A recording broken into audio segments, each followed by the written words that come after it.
Hey, good morning, everybody. Everybody who is zero people. Um, so, not sure how many people are going to show up for this. A lot of my regulars are at Claricon. Have fun, guys. And also, I evidently, when I first set up the YouTube episode, I set it for 10 p.m. instead of 10 a.m. Um, it's never been at 10 p.m. It's always been at 10 a.m. So what is this? This is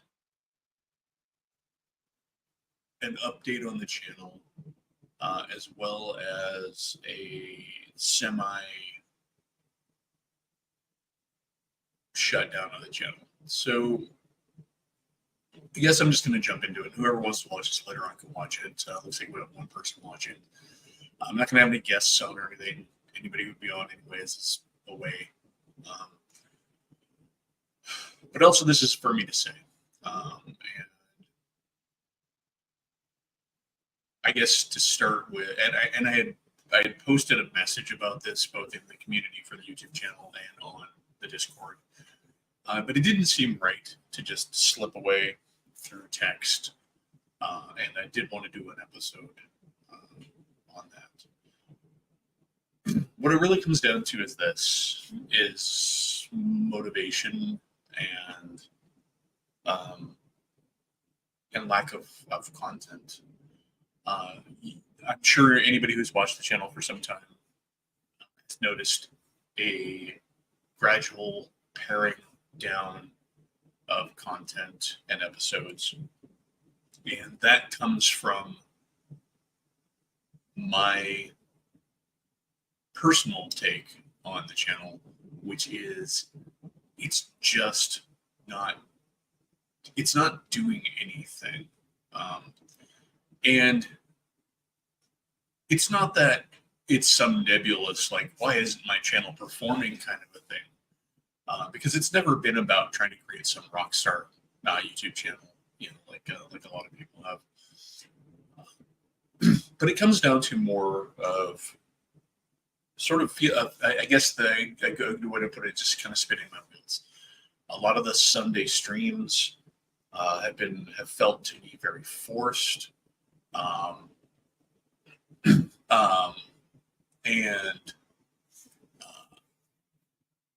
And that is because I find myself frequently in a position where I don't really have anything to say. I've never been a particularly opinionated person when it comes to the hobby. And that doesn't make for a great channel. I have ideas and I have fun things that I like to do with gaming. I think any gamer who's been in it as long as I have has probably done a lot of that, does a lot of that, probably done a lot of that to death. But for me, it reaches a point where I feel like I'm just talking and I'm not doing anything. I'm not accomplishing anything. And somebody who really generally takes a position of allowing people to enjoy. Just a second, this background is bugging me. It's not. It's just like my basement is not overly clean right now, so I was trying to hide it. But anyways, here's me, warts and all.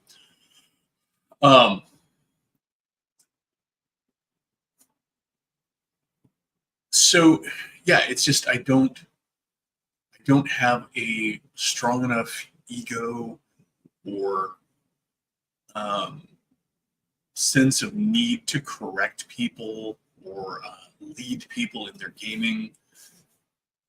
See, I don't have enough of that to drive me to come up with really interesting episodes. And never having been a person for small talk, live streaming becomes really problematic for me. Even when I have guests, it often comes down to refresh the throat. Excuse me. It comes down to me listening to other people talk. Because again, I don't have much of an opinion one way or the other. I very much am of the mind of enjoy what you enjoy, play what you want to play, let other people do the same, and it's none of my fucking business. Um, be nice to each other, be cool, stop the bullshit. Stop criticizing other people for the way that they enjoy their games, and stop being defensive because somebody else doesn't like the way that you play your games. Play your games. That if I have one opinion, that is it. But I'm never going to be the 10 ways to improve your fighter guy. I'm never going to be the expert on any particular source material. I'm horribly ill-read for a fantasy nerd or even a sci-fi nerd. Thanks to a lifelong bout of both dyslexia and ADHD.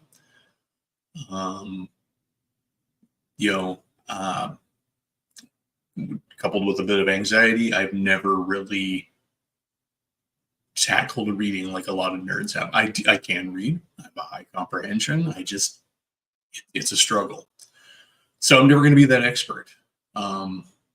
My expertise in gaming comes from having done it. I still learn a lot from listening to other gamers. Another part of it is, and I'm not trying to make excuses, nor am I trying to talk myself out of this. I'm just trying to explain why it is that I'm going to be paring back the channel even more. As somebody who has issues with self-esteem, who has a generalized anxiety disorder, who has ADHD, which also manifests a few things like imposter syndrome and executive dysfunction, things like that. Being mediocre at something is kind of damaging to myself. The less I do, the less I perform or feel I am performing, the more it hurts, the more it makes me feel bad about what I'm doing, which then feeds back on itself and makes me want to do it less. And I understand that a lot of people have enjoyed what I've been doing. And to those people, I am sorry that I'm going to be reducing the amount of time I'm going to be spending on YouTube. But it's just not healthy for me. And ultimately, that's what it comes down to. Getting up on Sundays was becoming a chore, not because of anything, not because of anything that you guys were doing, not because of anything that anybody did. It's just because of the nature of the beast.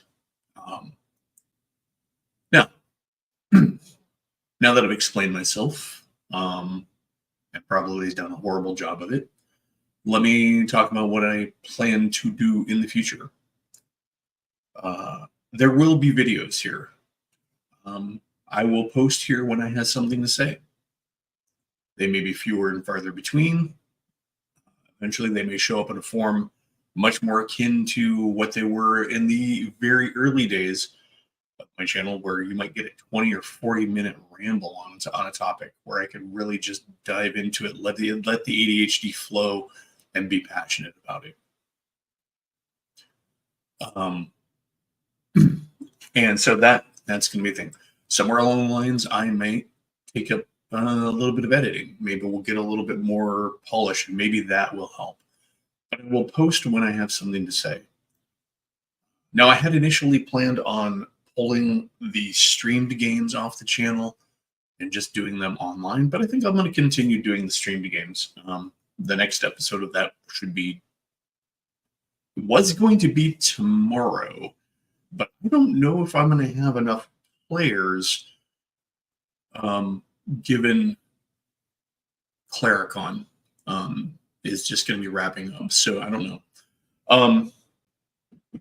So I think we'll keep the stream games on here. It'll be something to keep the kind of anchor the channel, but also folks do seem to really enjoy seeing those, and I enjoy the campaign, whether it's online or offline. Doesn't matter to me, so might as well have it online for other people to enjoy for as long as that lasts. Yeah, this isn't going to be a long episode because, of course, I'm not discussing anything. But yeah, it's really what I need to do. If you like hearing my thoughts and ideas, I very much recommend that if you're not on the Discord, the Elfpay Discord, or you're not following it regularly, I do post there. I'm much more thoughtful and outspoken in writing than I am verbally.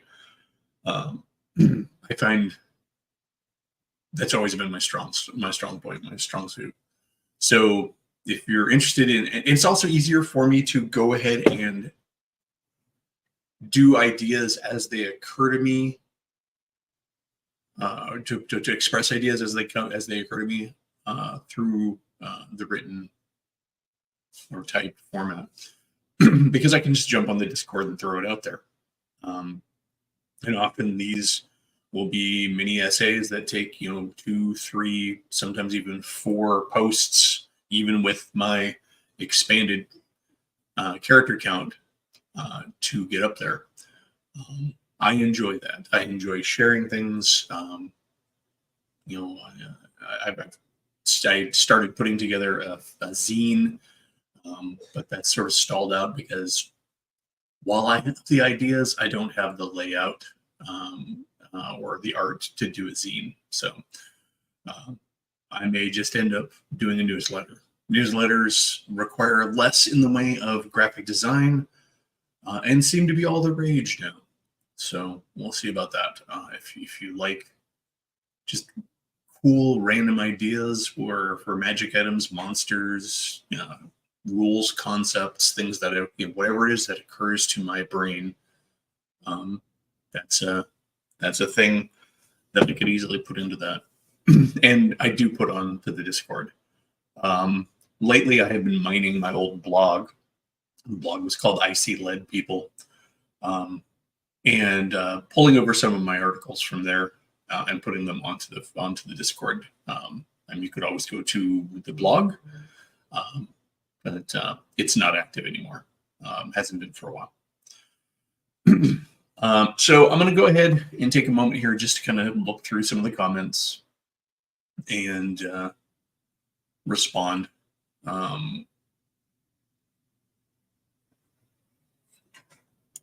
Yeah, Marokman, this is the point. If I'm not doing it, why am I doing it? Thank you very much. I appreciate that. And I know you always have my back, sir, for many, many years. Don't worry about it, Cody. It's just kind of a very chill thing this morning.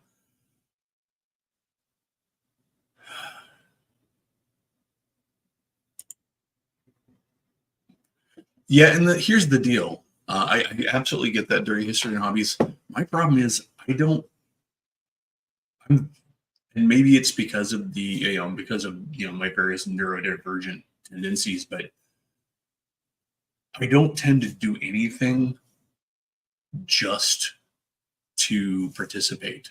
I'm woefully non-participatorial.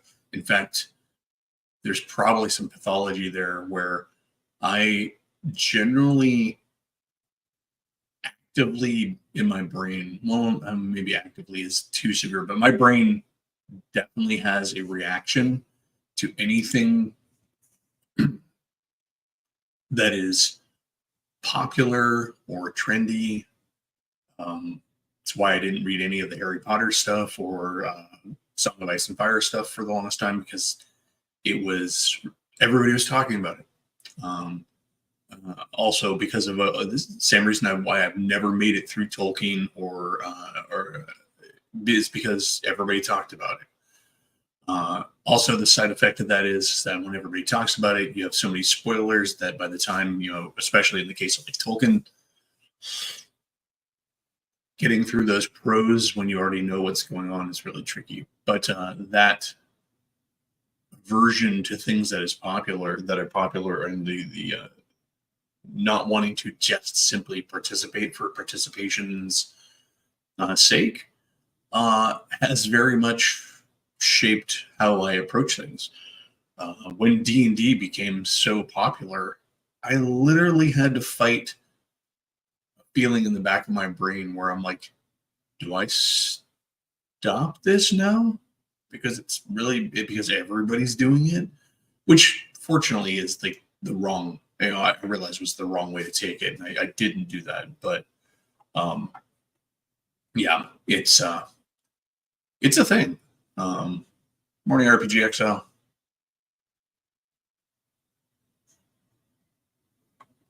Yeah, and it's tough because sometimes you miss out on good stuff, and that's the thing. I've learned to try to shy away from that part of my brain, but this is also why I am, as a 50 some odd year old dude, going back and buying things from the 80s that I missed out on, because back in the day, they didn't register as something that was worth my time, and I've realized how much I missed out on them. It's not nostalgia because I don't have any connection to them, but it's kind of recapturing a part of my youth that I missed out on. So I guess it's capturing, not recapturing, because I never had it in the first place.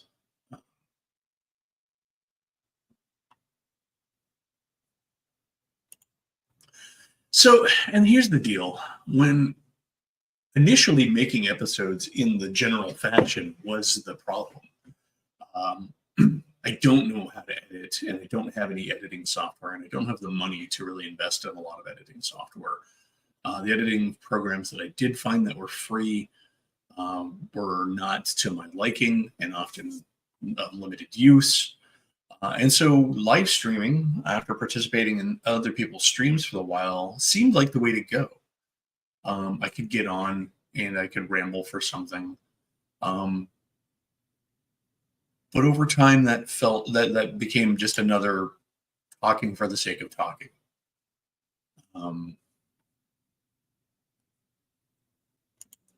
Yeah, I think this is. I want to say this is a smart person problem. I hate to say, not to sound elitist, but I think people who are generally intelligent and informed about the decisions they make have an aversion to just falling in line with what is popular and cool.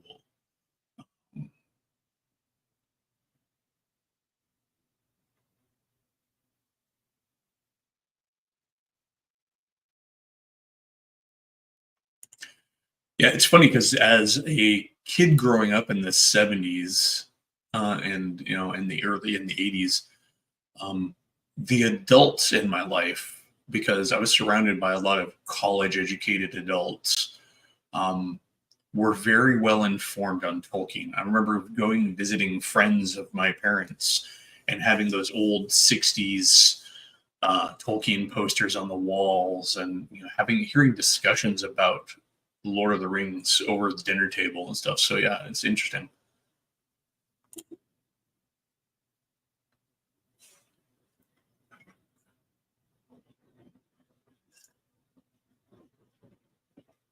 I do have a wealth of experience. I get that. Though my experience is very limited in a lot of situations, I do not have the. A lot of people have a lot of experience playing with strangers and at conventions and stuff. I never had that.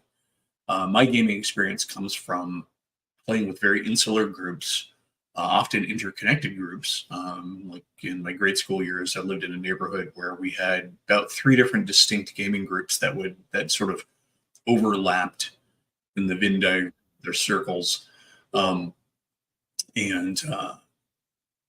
So I have a very different perspective. I was heavily influenced by Dragon and other third-party products because we had some pretty good hobby shops in the area that picked up a lot of third-party stuff.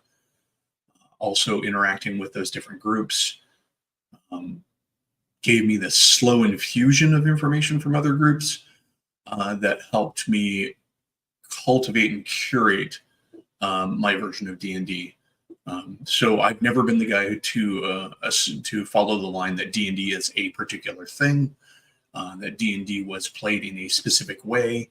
Because I've always been a homebrew DM. I've always been, like I said, influenced by a lot of different materials from a lot of different games. Not all of them even D&D or D&D adjacent. I think a huge thing is anybody who's had access to Dragon, and a lot of them, not even all of them, but a lot of them, only a few issues. And all it takes to really realize that D&D has been many things to many people, and a lot of the complaints that you hear about today about D&D have their roots deep in the history of the game and from a desire that has always been there to play D&D in different ways.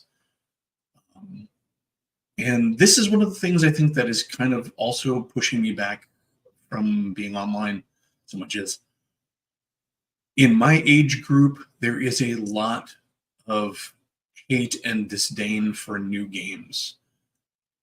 That's not me. I've always picked up the new and played the new and enjoyed the new, and continued to enjoy the old. And I just don't have time to engage in that conversation, in that fight.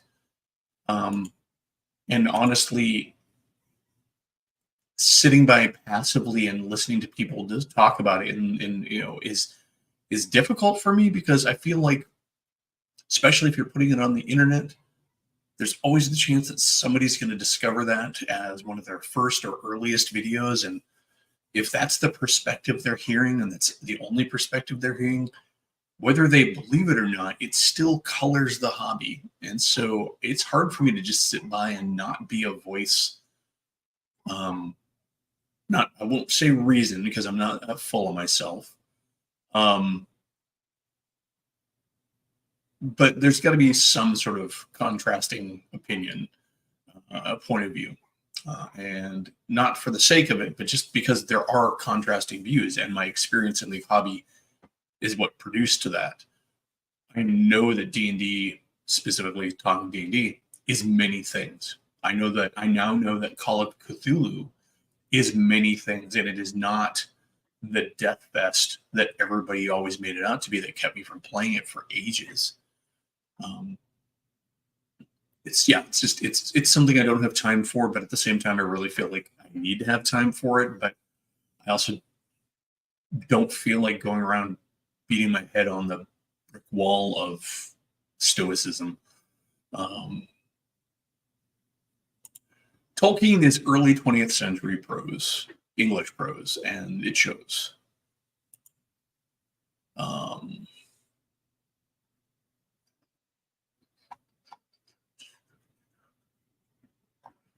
Let's see what else we got here. A lot of agreeing with Adric. Let's see.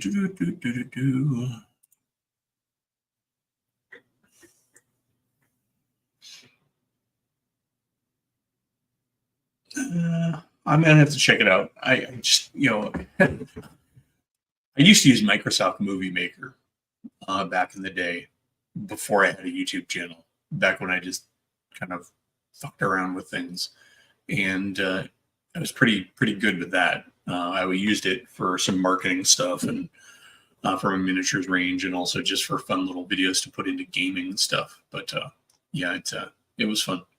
It's not a thing anymore, and I don't like that.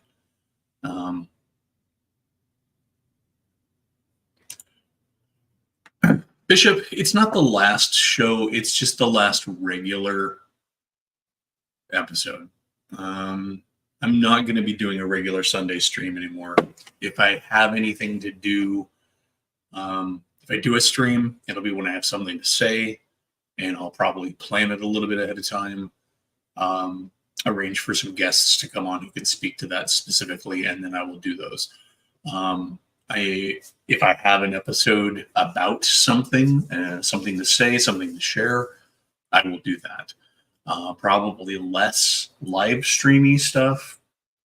But because I like the interaction, I've really been thinking that what I might do is record videos and use the Premiere format that YouTube has, which allows me to interact in a comment section that is live while the episode plays. So then I can be there interacting with people who are reacting to the episode as it plays out.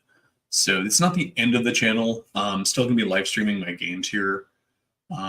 Game right now. Hopefully in the future more games. I just need to figure out where the time comes from for that, because I need to play a non D&D game.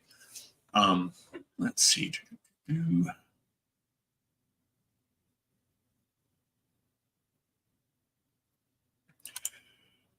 Yeah, this is the thing, especially for older gamers. Our hobby being cool is really hard to process. Our hobby being openly acceptable it almost seems like a trap. And I think in a lot of respects, like, are they really trying to just lure me out of the darkness so they can make fun of me?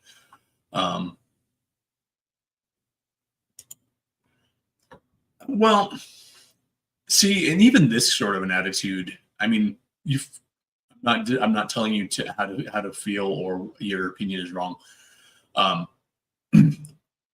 do care on new games because I am not married to the idea that perfection was reached in 1980. And I feel like the evolution of the hobby is something interesting and worthwhile to watch and to explore. Yes, it means there's a lot more content out there and a lot more games being produced. In fact, there's no way to keep up anymore. But that also means that there's a lot more innovation and a lot of people trying things. Then I think we can learn from these things by looking at them, and then even if you're not going to make a game, part of my experience coming up as a gamer was finding systems in other things, even sometimes like computer games or other non-D&D games, and integrating them into D&D games or other non-D&D games was part of my hobby. It's how I made them better. So if I can find a mechanic that somebody has come up with that really just sings to me, it's definitely worth my time.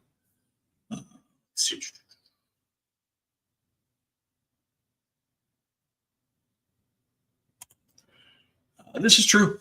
But a lot of us are also fighting an internal dialogue that really dislikes our own voice. And that's me. Call it imposter syndrome or whatever you want to call it. It is very hard for me to actually believe that that I have anything useful to say. It's not new. It's not just because of YouTube. I think the modern media saturated world, especially now in the age of personal connection to media, social media, it's very easy to amplify those signals and make them louder than they probably would have been in isolation. And so, yes, that's part of it too.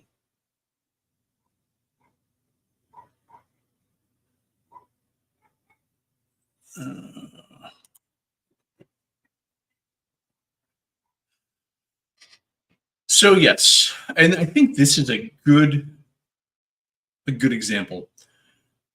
A lot of people gravitate towards older games because they like the style of play that came with those games. However, I don't believe that the style of play is necessarily married to the old mechanics. And like you pointed out, Mouse Ritter, Into the Odd, those are newer games that play.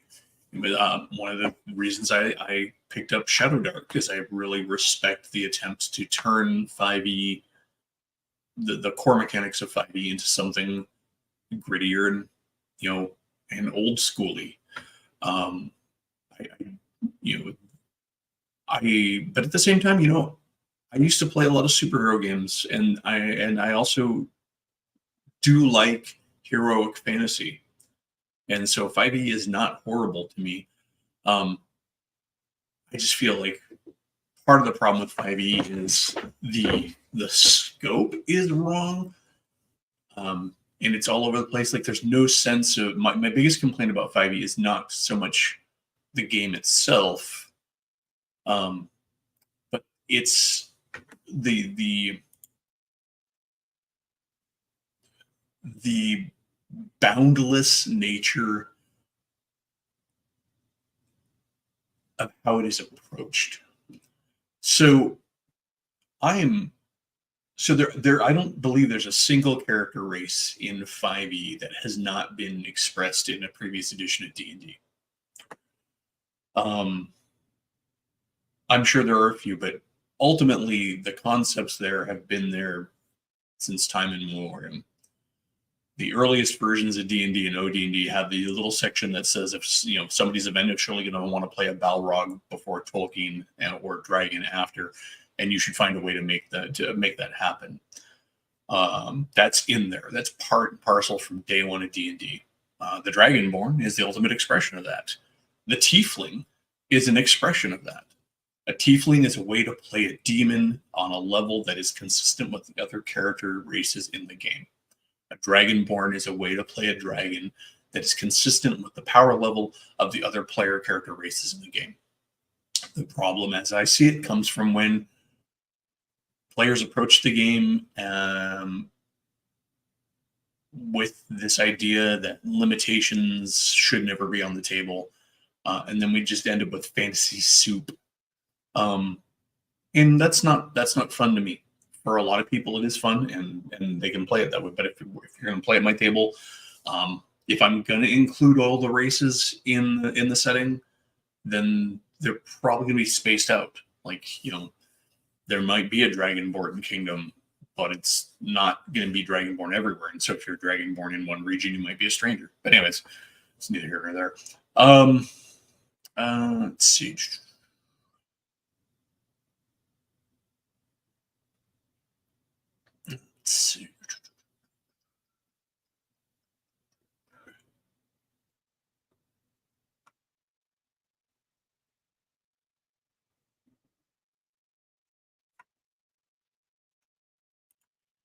Yes. Leave it to Mar Hockman to dredge up a obscure game from the 90s. But I mean, well, and that's the thing. I mean, this is the hobby to me. The hobby is pulling from places here and there and making it your game. And this idea that there's some platonic ideal of a game, any game, whether it's D&D or otherwise, is bullshit, because they're all enjoyed privately by people at different tables. And I don't play with strangers, so I don't run into a lot of the problems that a lot of people say that they run into with games played with strangers, because I don't do that. I think the most gaming with strangers I've done recently has been, to be honest, the By the Sword campaign that I'm running on this channel right now. That is the most I have played with people I don't really know. Most of the players, like all of the players, except for the guy playing Drogo, my buddy Jim, are people I've never met in real life and I've only known in the lifespan of my channel, or maybe Ye Olde Geeks channel. So that's the most stranger-y play. Well, I mean, I've played at sometimes at conventions, but not RPGs. This last summer was the first time I've really engaged in RPGs at a convention. I've always been more miniatures and board games at conventions, which is a different way of playing, and so it doesn't really tap the same part of the brain.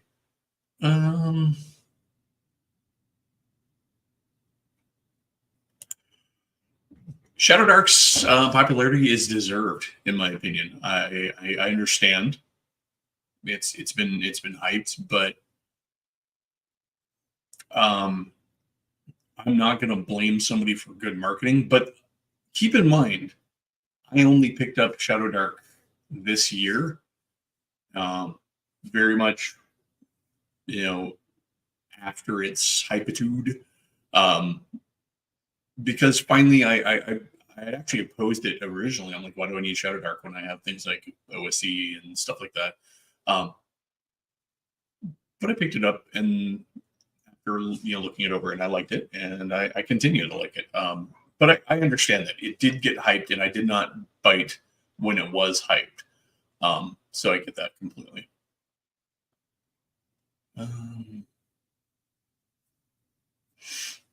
But so yeah, when I first envisioned this change for me in the YouTube, it was much more of a definite, absolute goodbye thing.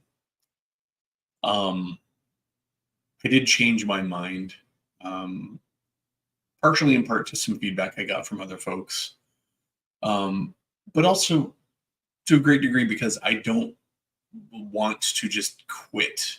Quitting seems too easy. Taking control and maintaining control in the manner that I choose seems a much healthier decision. Just walking away and saying "fuck it," um, it's not healthy for my brain, especially. Um,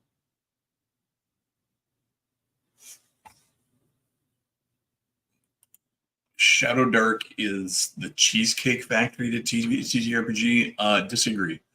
5e is the Cheesecake Factory. If we're going to use that analogy, Shadow Dark is not. No. Um, but it's I'm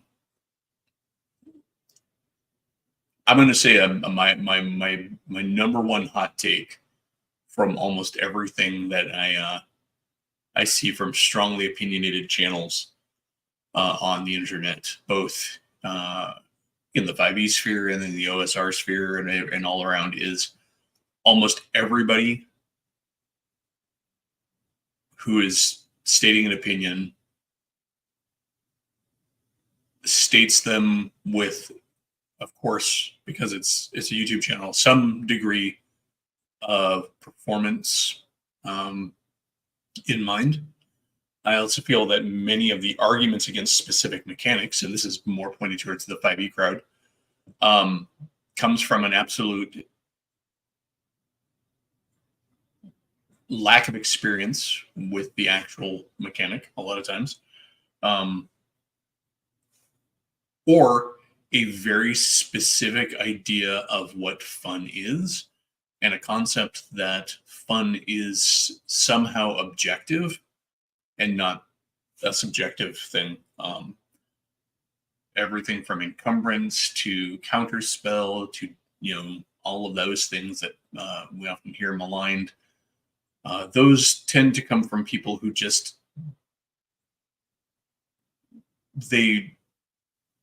I'm not going to get into it, but yeah, anyways. It's if folks want to trash talk Shadow Dark, that's fine. That's not what I'm here for. But I mean, hashtag Shadow Dark did nothing wrong.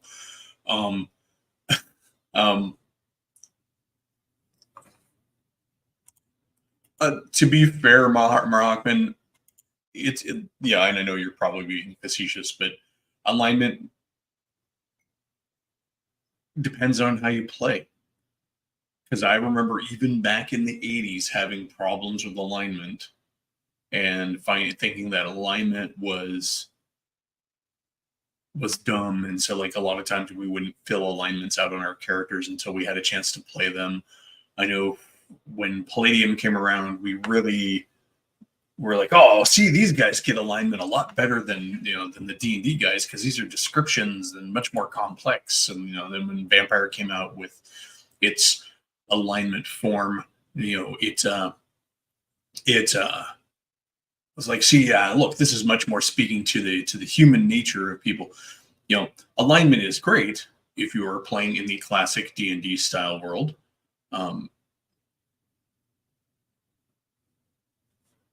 Well, this is true of any game and any game mechanic. No, and this also goes down to, that's part and parcel with a lot of the misunderstandings of the game systems over the years.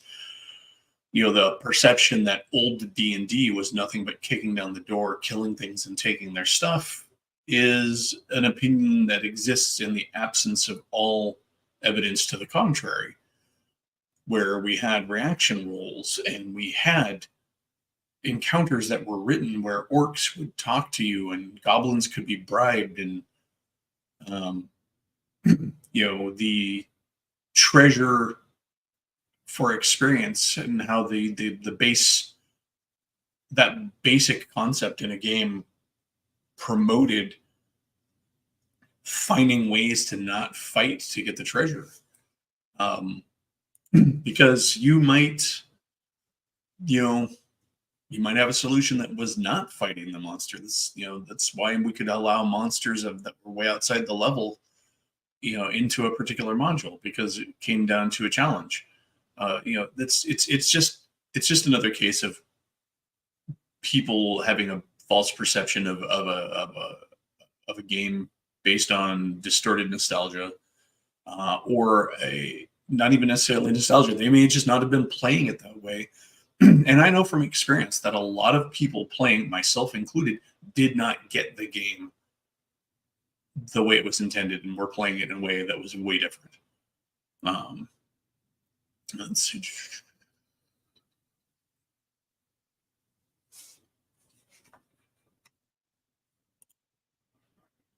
Yeah, I mean, this is a good case. If you had Dragon, you often had insights that folks didn't have. So, that other folks didn't have.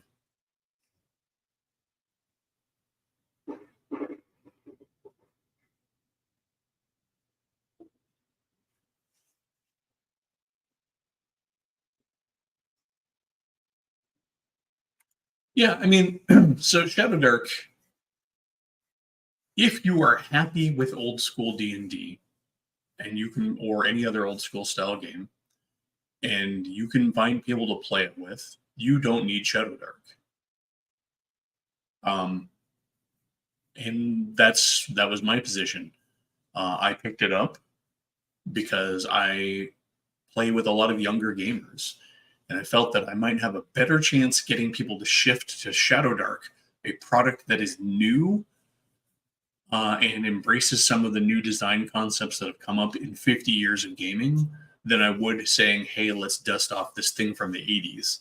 While we're at it, why don't I put in my cassette tape, and we'll eat a giant pork chop dinner with applesauce and just really get into the whole 80s feel of things. Because that's what the kids want. And if you have any problem with what the kids want, remember you were a kid at one point too, and your parents really thought you were stupid. Let's see.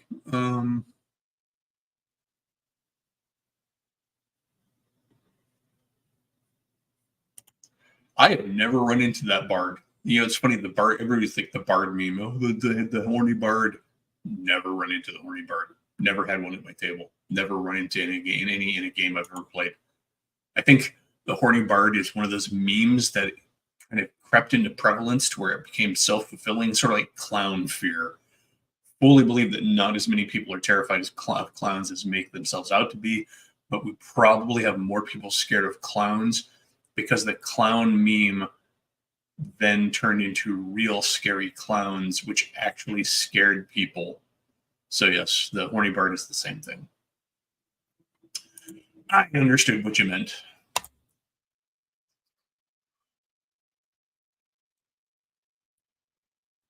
I think one of the big things to remember about alignments is that a transgression against your alignment is not damning. Everybody varies and makes decisions based on their humanity. It is the continued choices in a particular direction that create alignment shifts. And this is the biggest problem I always ran into with DMs in the past, is that any slip in your alignment was damning. And that's just not how it's supposed to be.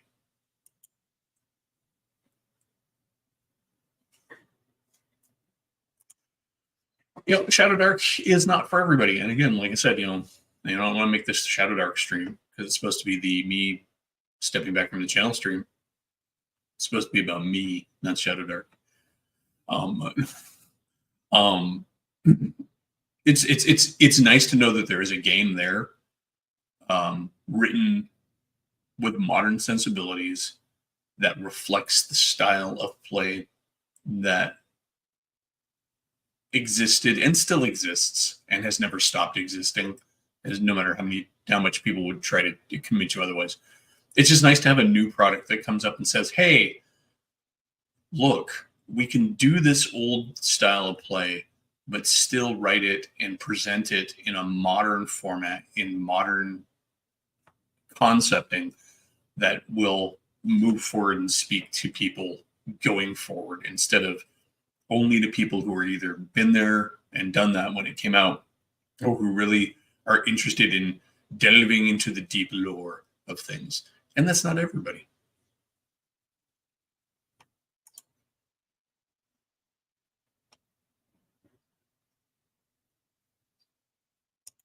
Evil damage. I don't know any instance where there is such a thing as evil damage.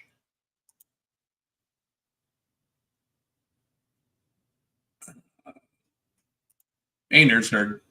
Welcome to the semi-goodbye episode of my live stream.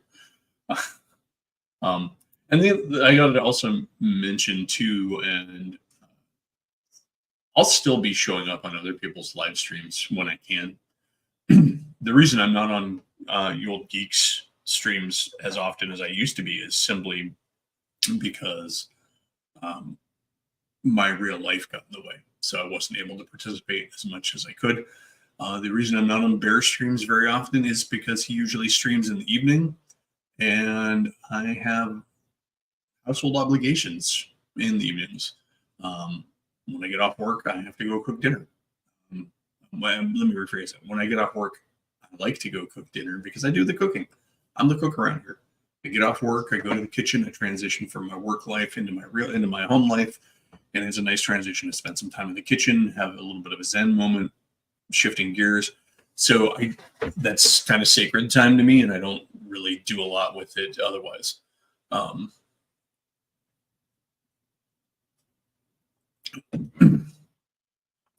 I agree. In a setting where evil is a real thing and things like negative energies and all of that exist and are palpable in the setting, I can see evil damage being a thing. If we can have divine damage, why not evil damage? So.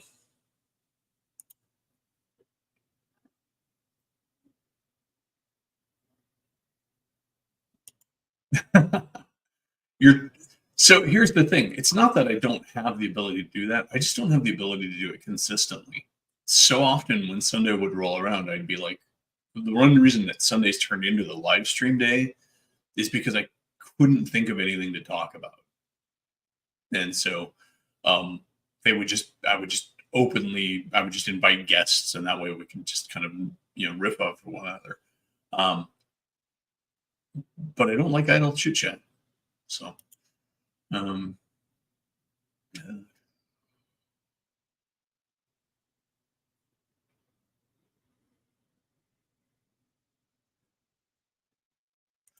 yeah, that was kind of cool. That you would, with Greyhawk showing the leader alignment and then the nation's alignment.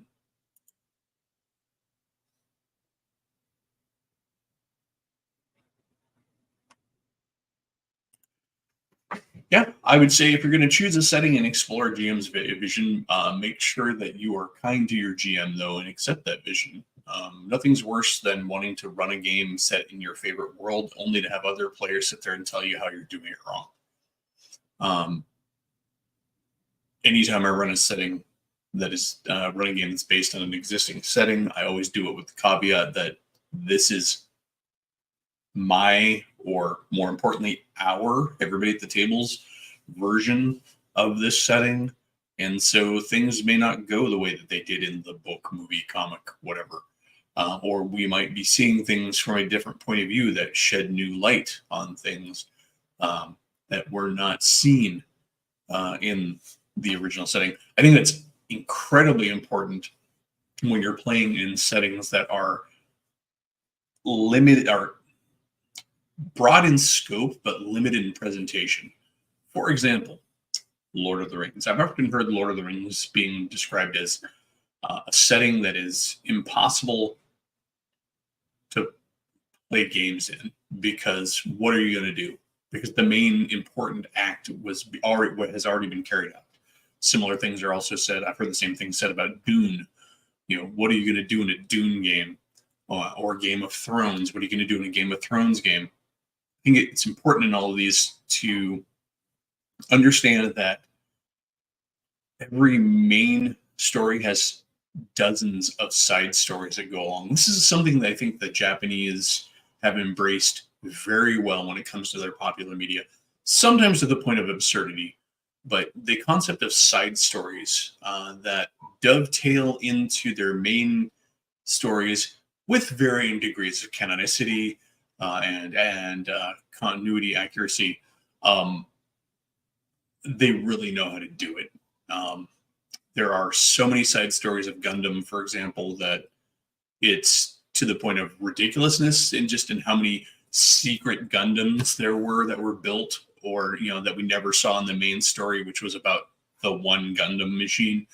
But meanwhile, at the same time, we find out now that there's like 7 other experimental Gundams that, for one reason or another, never made it to the battlefield, or did make it to the battlefield. We just never heard about it. Just, that's how you play those games.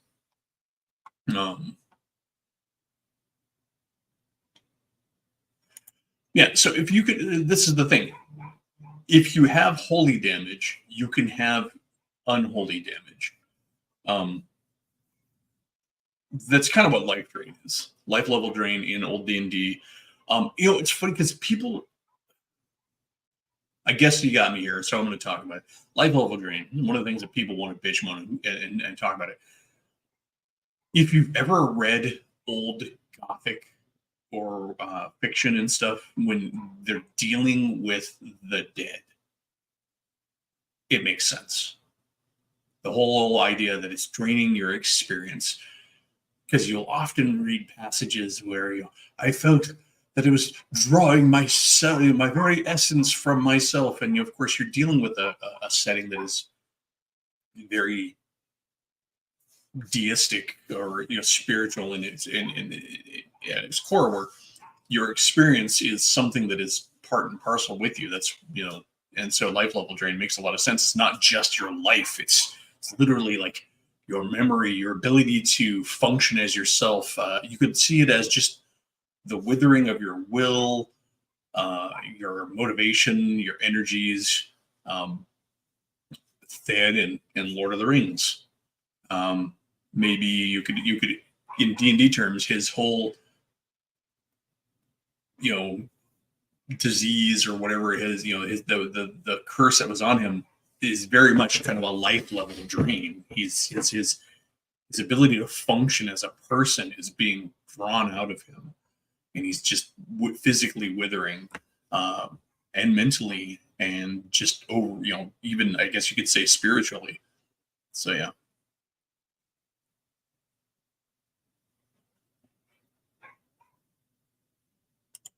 Yes, this is absolutely the point.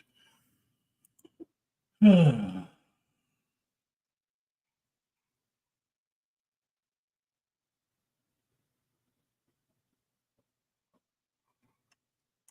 had never even heard about this one.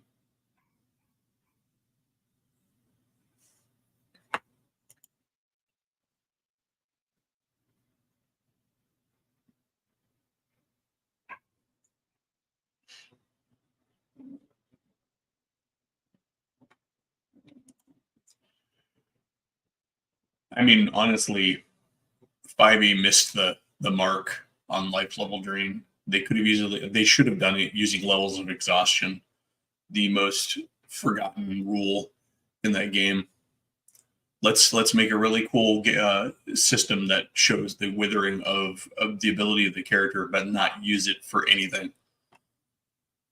I mean, if they didn't want to do straight up life level drain, levels of exhaustion would be the way to do it in 5e.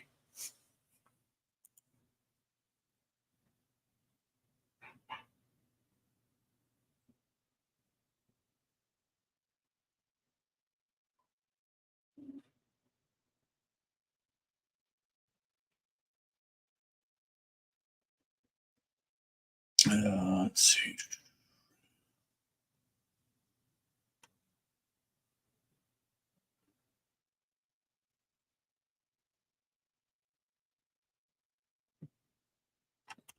No, okay.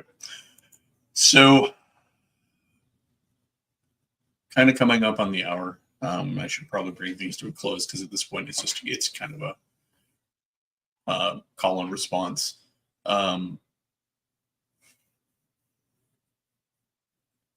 Now, using both would be overkill.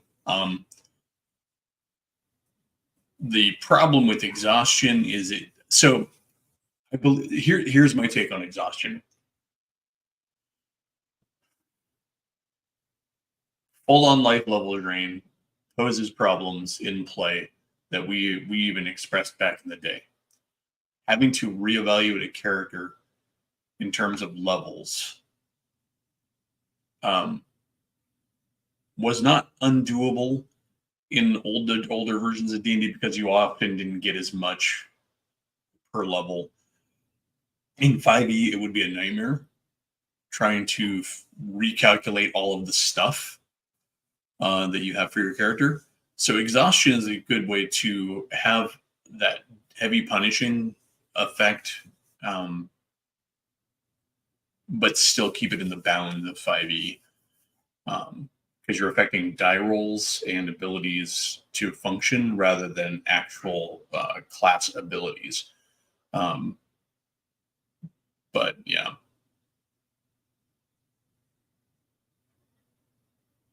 Let's see. I know that in, was it third edition, they drained ability scores or something like that. I can't remember. I think exhaustion missed the mark.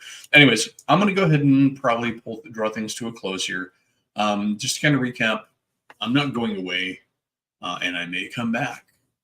If my confidence builds or I feel that I have more to say, or maybe I discover that I like editing videos and producing just videos that aren't live streams and stuff, you might see more of that. I'll still be around on other people's channels. I know DM Cody and I have talked about me coming on his show and stuff when he comes back.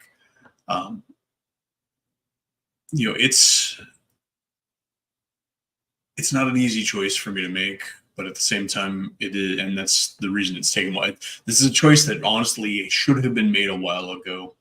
And again, if you've noticed the kind of diminishing content on my channel and sort of the weird false start that it had, anyways, this is probably not unexpected. But I'm gonna be around.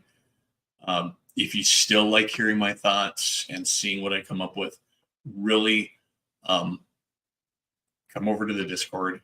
I've got a lot of stuff set up on the Discord for various channels for very specific, points on talking and, genres and all of that.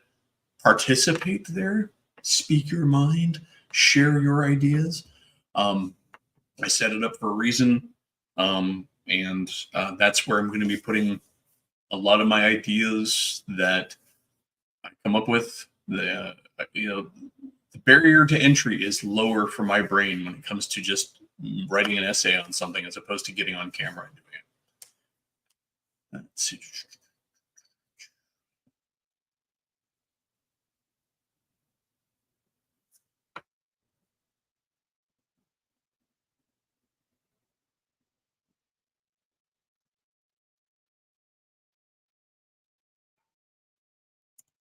Yeah,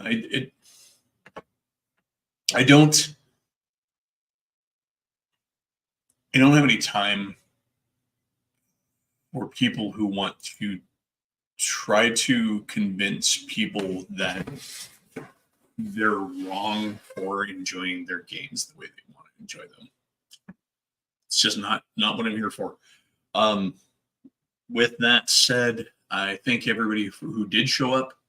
I actually had more people here than I expected, so maybe not so many of my viewers are at Claricon, but thank you all. I appreciate the well wishes, and I appreciate the feedback. It is because of you that I've decided not to just completely step away, and the channel will have stuff on it. Just it'll be more thoughtful, and when I have something to say specifically, the live streams will still continue on here. For I mean, not the live streams, but the live plays will continue on here as I have them. And again, check out the Discord. It's the Elfbait Discord. If you need a link to it, go ahead and comment in this video, and I'll put one. I don't think it's there right now, but I'll put the link. I'll put an invite link in the description of this video. But I'm gonna head out, grab some breakfast, and then I have therapy because it's important. And get out and game, everybody. Enjoy yourselves.